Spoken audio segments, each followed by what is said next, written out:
harus menzakati untuk yang sampai gitu. Data suami itu buat tulis 2,4 kg, kemudian ada dibulatkan 25, itu masih ada Bu. Orang-orang para ulama itu ingkang tasik ngarani belum cukup. Maka sekarang muncul itu melebihkan dari kadar 25 menjadi 27. Nah, makanya saya muncul agen-agen beras itu beras telur itu cukup aman nih. Karena ternyata masih ada yang mengatakan 20,5. Kalau nanti dari pertemuan ulama Umarok yang diadakan oleh Pak Sudiaji di Pemkot itu, Romo Yai Dolalia, dan Gading itu, Yai Baidowi itu nanti sanyang di forum itu mengeluarkan 2,5 menurut beliau boleh, menurut beliau. Kata-kata itu sebagai tambahan ilmu, tapi karena ada juga yang masih menganggap 2,5 itu belum, maka biasanya menurut aman itu antara 27 sama 30. Itu tertulis di situ 24 kg atau dibulatkan menjadi 2,5. Karena itu zakat dapat duit. Nah, di laki-laki itu datanya tentu yang membolehkan uang itu hanya Imam Hanafi. Imam Hanafi itu satu-satunya imam. Pendapatnya boleh diikut, tapi karena kita ada di Syafi'i, kita harus disiplin dulu di Syafi'i. Karena hanya Imam Hanafi yang membolehkan zakat itu pakai uang. Yang itu dari Imam Hanafi, semuanya harus dihanafikan. Nah, Imam Hanafi itu zakatnya buatan damel beras, damel kurma. Kalau tak kurus kurma tak kira-kira, itu semua dosa. Nah, di situ kira-kira 3 kilo. Nah, jangan kurun. 60 ya, mendelit lah. Itu lek kurun disiplin. Ya kalau mau uang, kalau mau ngikut Imam Hanafi, sing tiga itu makanan pokok kok. Kalau ini yang ini milik gampangnya misalnya, maka orang ini harus mengikuti aturannya Imam Hanafi. Ya harus sama dengan bukan beras. Imam Hanafi memakai kurma. Lah kurma itu katakanlah standarnya itu, lah kurma yang itu hanya kurma. Maka ada siasat-siasat ketika orang itu sudah kesulitan koyong-koyong, maka beberapa masjid itu mengadakan kerjasama dengan agen beras. Teman agen beras dodol di ini. Nah, nyediain itu oleh yang itu pas sengkom betul beras, dia beli di situ, saya beli beras dengan uang. Ya, maka beras itulah yang akan mensahkan zakat orang itu karena dia sudah membeli atau membentuk zakatnya itu berupa beras. Terus konsekuensinya kalau pakai uang ya seperti itu. Jadi sebetulnya asal-asalan untuk zakat nyakmuk seperti zakat fitrah mengambil duit, maka persyaratannya harus seperti itu. Terus ditambah akto, maka amannya itu didirikan beras ini. Sampai itu kalau itu khusus bahas panitia yang di situ sudah ada beras yang dibeli itu buat tetap disakti, kamu ya. Jadi ini buat kerjasama kali agen dan ini tumbas.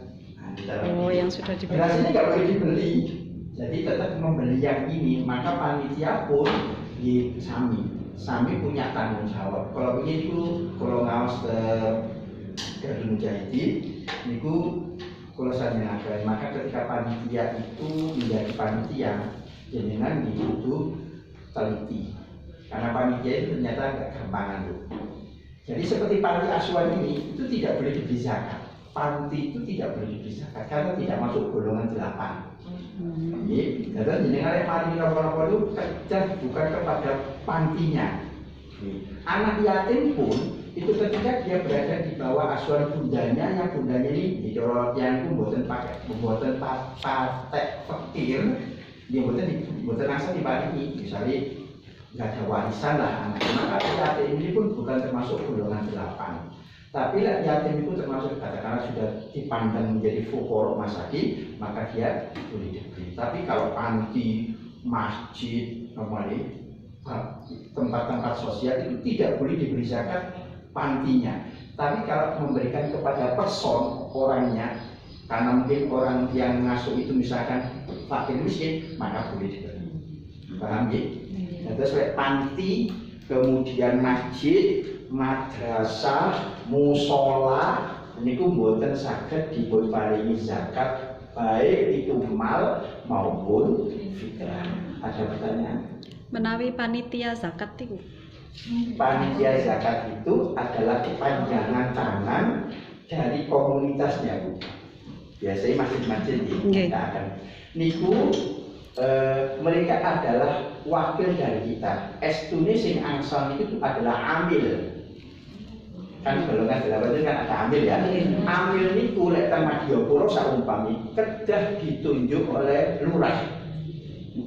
Pak, jenengan kalau dadosaken ambil nih, karena dia punya kemampuan untuk ngatur, kemampuan fikih, dia ahli, terus bisa nampi juga menyalurkan, maka orang ini ditunjuk dan harus diberi SK.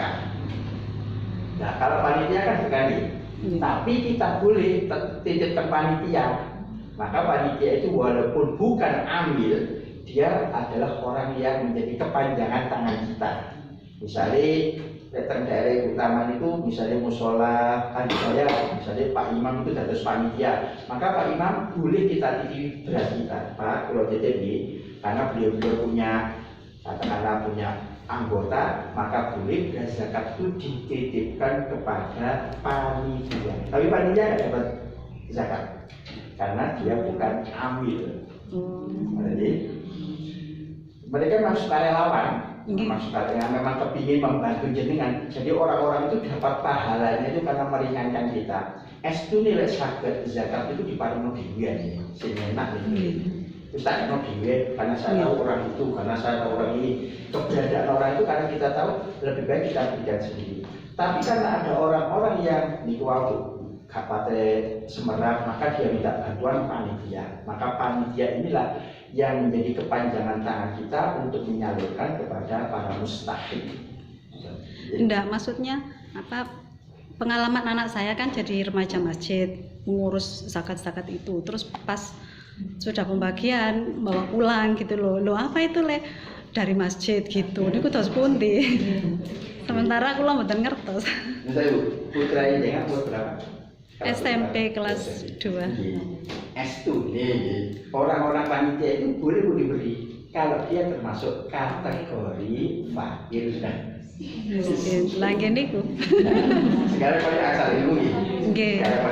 Terus kalau kita terima ngoten dos pundi? Napa dikembalikan napa ya napa? Ya. Kita wis pokoke kurang banyak komen-komen nggih. Sekarang kita sudah dapat ilmu. Memang panitia itu boleh diberi alasannya kalau dia itu termasuk fakir miskin, bukan karena dia amil, tapi pemberian itu karena dia termasuk kategori fakir miskin, bukan karena tadi itu ngewangi terus akan dikai buruan. Itu terasa.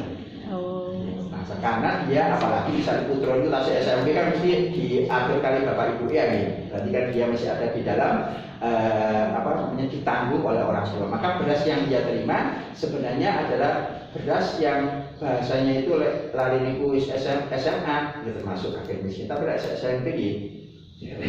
Dari SMP masih tanggungan orang tua.